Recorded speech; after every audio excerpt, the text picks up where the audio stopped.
Hello everyone, অঙ্কটায় কী বলেছে? বলেছে যে তাজা ফলের মধ্যে 72% জল থাকে এবং সেই ফল যখন শুকিয়ে যায় তখন তাতে 20% জল পাওয়া যায়। তাহলে 100 কেজি তাজা ফল থেকে কত পরিমাণ আমরা শুকনো ফল পাবো সেটা আমাদের বার করতে বলেছে।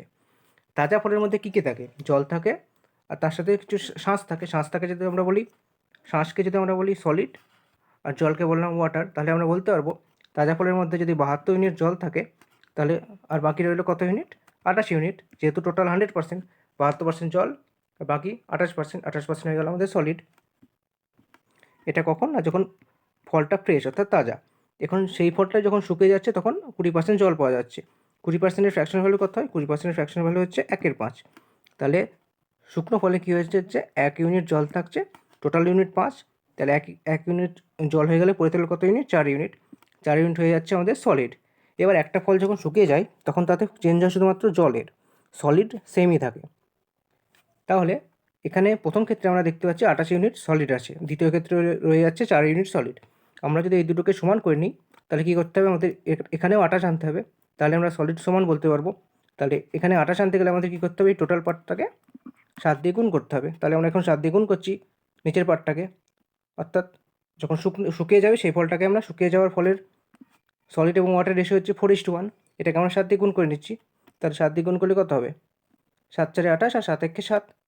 তাহলে এটা পেয়ে গেলাম 28 আর 7।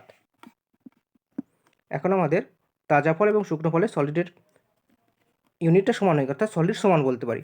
চেঞ্জ হয়ে যায় শুধুমাত্র ওয়াটার, অর্থাৎ 72 ইউনিট থেকে 7 ইউনিট ওয়াটার চলে এসে। এখন আমাদের কোশ্চেনে চেয়েছে কি 100 কেজি তাজা ফল থেকে কত পরিমাণ শুকনো ফল পাওয়া যাবে।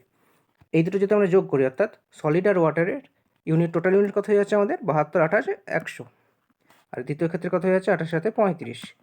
তাহলে এখন যদি আমরা বলি এটা যদি আমরা কেজিতে প্রকাশ করি, অর্থাৎ 100 কেজি ফলের মধ্যে 28 কেজি সলিড পাওয়া যাচ্ছে এবং 72 কেজি জল পাওয়া যাচ্ছে। দ্বিতীয় ক্ষেত্রে আমরা যদি বলি 35 কেজি ফলের মধ্যে 28 কেজি সলিড এবং 7 কেজি ওয়াটার পাওয়া যায়, এটা আমরা বলতে পারি। তাহলে আমরা এখান থেকে কী দেখলাম? যে 100 কেজি ফল থেকে কত হয়ে গেল? 35 কেজি। কেন বলতে পারবো? কারণ এখানে 28, অর্থাৎ সলিড তো আমাদের সেমই রয়েছে, সলিড 28, এক্ষেত্রে সলিড 28। তাহলে এখন আমরা বলতে পারবো 100 কেজি ফল থেকে 35 কেজি ফল আমরা পাচ্ছি, এটা আমরা বলতে পারবো। তাহলে আমাদের অ্যান্সার হয়ে গেলো কত? 35 কেজি। 100 কেজি তাজা ফল থেকে 35 কেজি শুকনো ফল পাওয়া যাবে। যদি অঙ্কটা বুঝতে পেরে থাকো তাহলে অবশ্যই কমেন্ট করে জানাবে, না বুঝতে পারলে সেটাও কমেন্ট করবে।